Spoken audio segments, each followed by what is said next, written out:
We're going to take what we learned in lesson 6.1a and apply it here.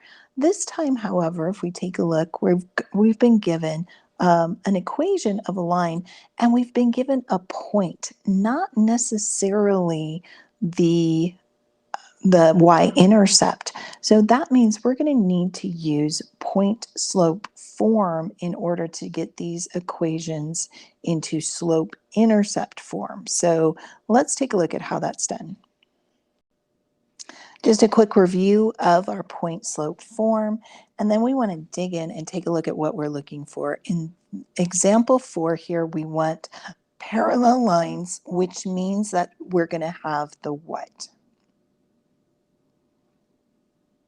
Yeah, we're going to have same slopes this time, and it crosses through that given point. So let's start off with that.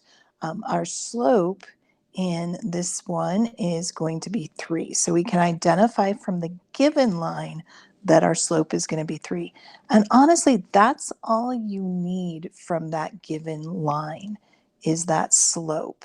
And since it's parallel, it means that the slope is our new line.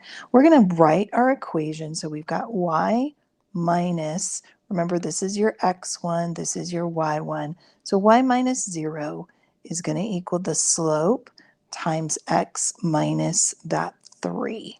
And we're going to distribute over here. I've got y minus 0 is just y. So I'm going to go ahead and simplify that right now. And I've got 3x minus 9. And there's my new equation. I am done. This is now in slope-intercept form. And just remember, slope-intercept form is that y equals mx plus b.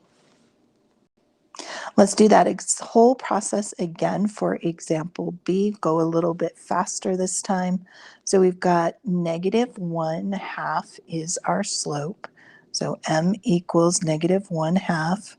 Our point x1, y1, put it together in our formula. Y minus negative 4 will become y plus 4 equals the slope negative 1/2. X minus that 6. Once again, I want to distribute that negative 1/2. I get y plus 4 equals negative 1/2 x.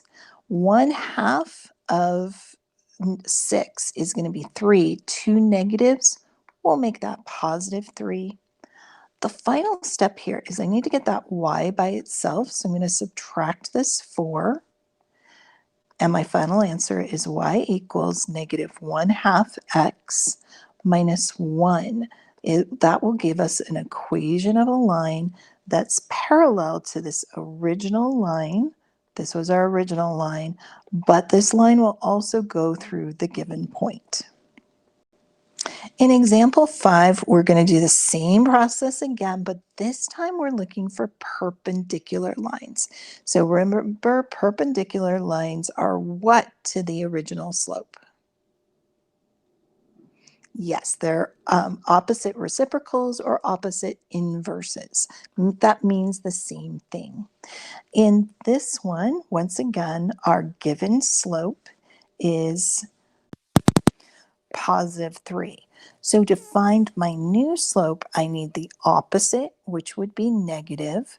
I'd write that 3 over 1, and the reciprocal would be 1 over 3. So this is my new slope. Write out my equation in point slope. So I've got my x1 and my y1. So y1 is 0 equals negative 1/3 x minus the 3 that's given there. Simplify y minus 0, simply y. I'm going to distribute this 1/3. I get negative 1/3 x. If you need a calculator, you can use a calculator, but 1/3 times 3, a third of 3 is just 1. 2 negatives will make a positive 1.